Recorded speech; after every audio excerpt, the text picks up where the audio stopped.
again. Welcome to my channel.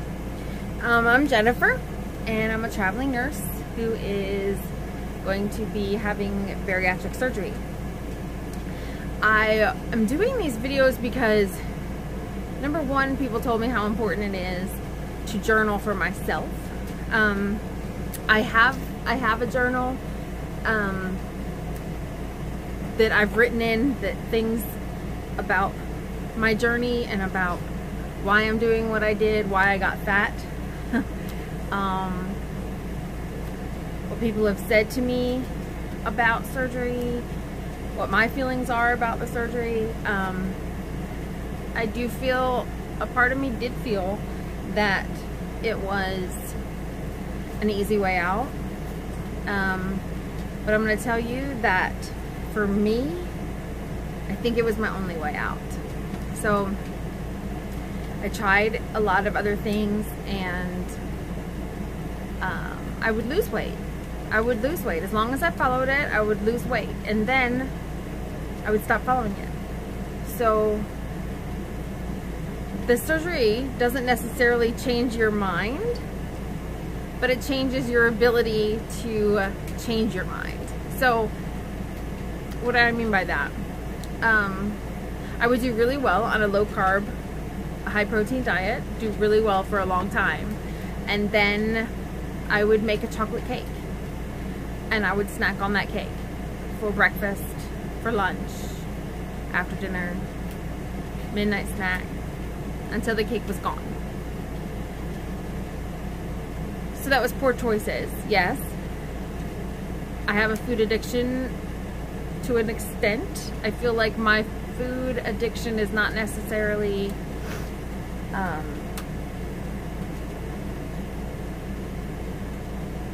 some people's food addiction is triggered by a past abuse, etc., that they pack on pounds to protect themselves from the world.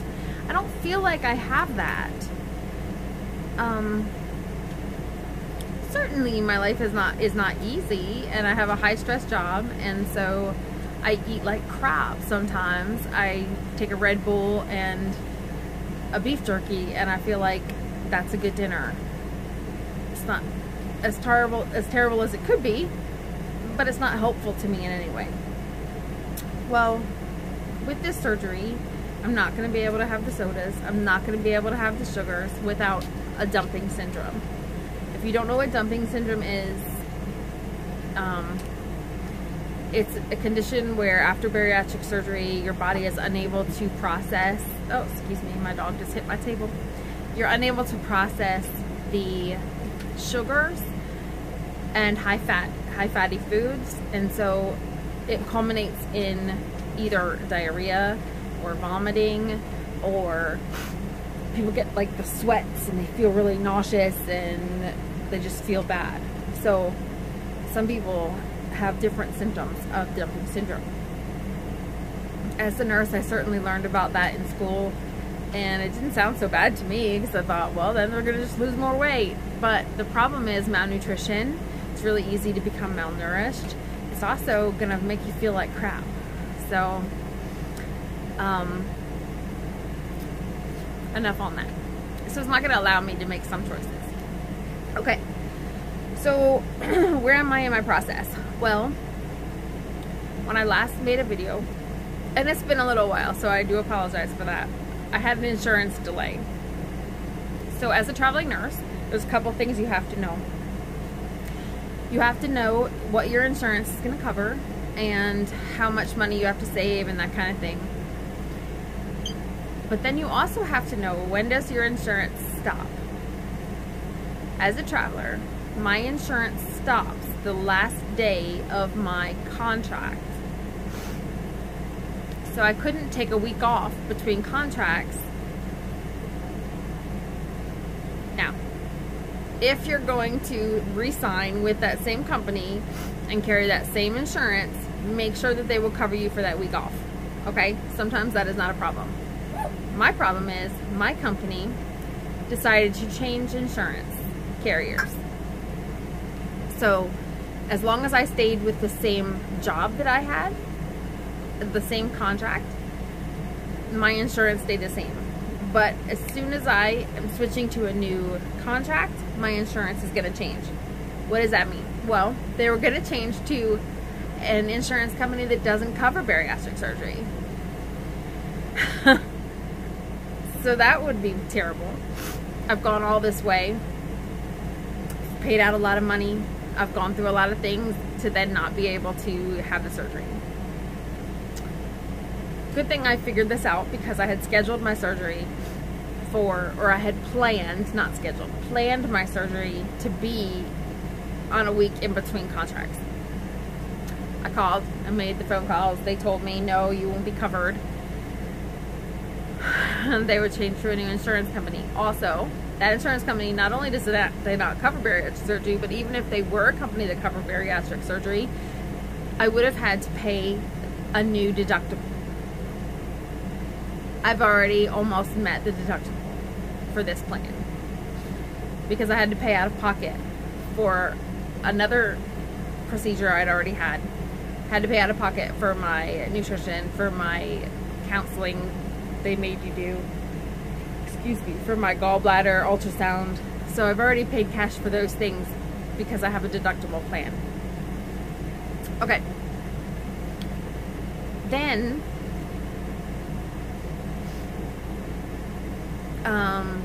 what happened after that? Okay, I found out about the insurance, so I said, shoot, I can't switch contracts. I have to stay. So I had to extend. Thank God I had one more time to extend, and they were happy extending. So I've been at this hospital almost a year now. My contract is over in a week and a half. Well, 2 weeks. 2 weeks from today. So I hope I have no complications, because I will have to meet my new deductible. Okay. My surgery is in the morning. So today is Sunday, May 13th. And tomorrow on the 14th, I will be having gastric bypass. Let me tell you a couple of other things. As a traveler, you need to know a couple of things about insurance. So you need to check all of that out. You need to make sure that just because Blue Cross Blue Shield PPO covers it, make sure that your company has accepted that benefit, okay?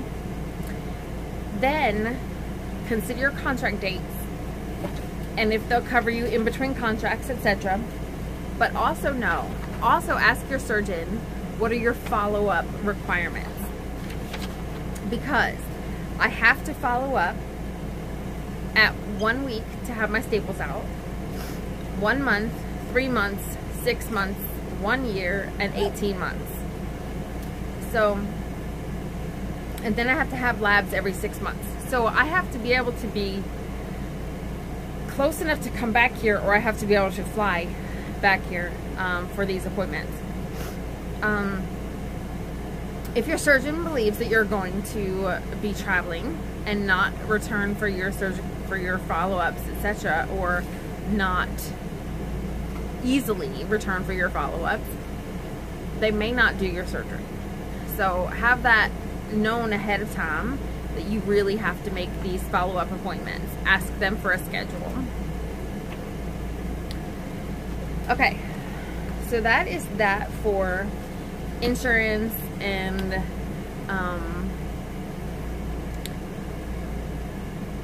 okay, no, not it. So I found out that I had to do all this. I did my gallbladder ultrasound. Y'all were with me for that. You were with me for my follow-up appointment. Then I had my psych visit. So I chose to go to my own nurse practitioner who sees me for anxiety. So she would write my letter for me. I told her that a psychiatrist had to sign the letter. That was a requirement for Blue Cross Blue Shield. She said, no problem, got this. We do this all the time. Oops, the letter got sent in without a psychiatrist's signature. So I was ready to go. I was scheduled last month. They they were trying to plan me to have surgery on that day, on a Monday, whatever. On Thursday, they said, Blue Cross Blue Shield said no. I was in the office for my pre-op appointment, and they said, no, Blue Cross Blue Shield said no. They gave us a few reasons, but a few reasons the office was able to say, well, that's not true. We have evidence of this, this, and this. Or they said I didn't have 3 consecutive weight loss visits, which means 3 consecutive charted weights. And then they said, well, that's not true. We have evidence of that too. So they were able to make a phone call and call all those things. The only thing they couldn't fix was, oh, and a stupid form that I would have had to fill out and sign. And my assignment location is 3 hours from that office. So I would have had to go there and sign this form that says, yes, I've been explained my alternatives. Yes, I still want to have this surgery, and sign my name.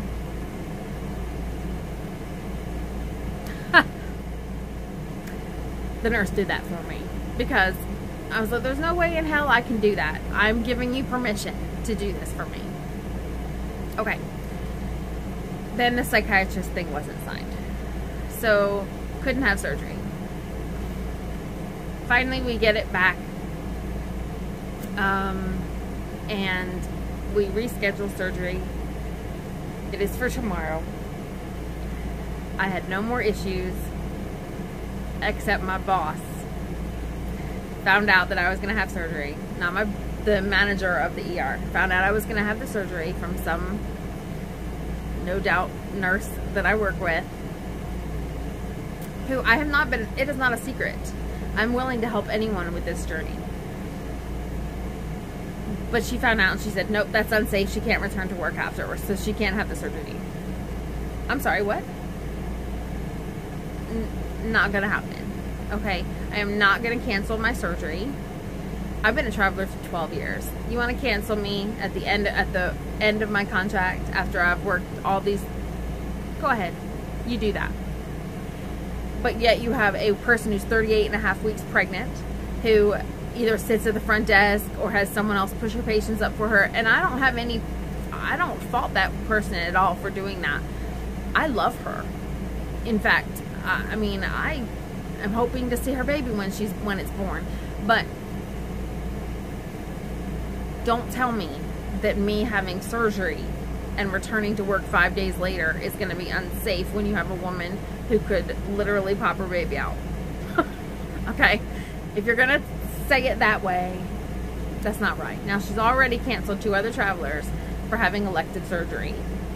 And one did, I think they both had like a call out or something afterwards. So she used that as the excuse to cancel then. But it was elective surgery. This is elective surgery as well. But I have an insurance problem. I have to get this done at a certain time. I am taking the amount of time off that my doctor has told me. He said I could go back to work in 2 to 3 days. Now, he said that when I first signed up. I'm not sure he would say the same thing if I asked him again this week, because I just feel like they're being a little bit more ginger right now. But so I'm not asking him again. He told me already. I've made arrangements. I'm not going to work for 5 days. If I need to take pain medicine, then I'm not going to be able to go to work. And then I'll deal with that on my own. But don't threaten me with cancellation if I'm doing this on my off time, you know? And I'll blog, so we'll know how I'm doing, okay? So that is it for my insurance problems and what I've run into. If you have any questions, feel free to ask me, put them in the comments. I will answer as many as I can. I'm going to do a couple more videos today because I'm packing for my hospital trip, so we're going to talk about that.